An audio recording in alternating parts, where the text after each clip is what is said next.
amigo é muito mais do que alguém pra conversar, alguém pra abraçar.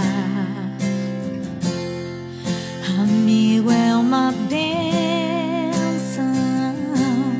que vem do coração de Deus pra gente cuidar.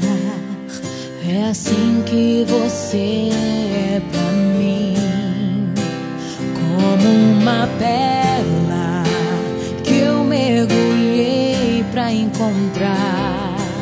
É assim que você é pra mim, um tesouro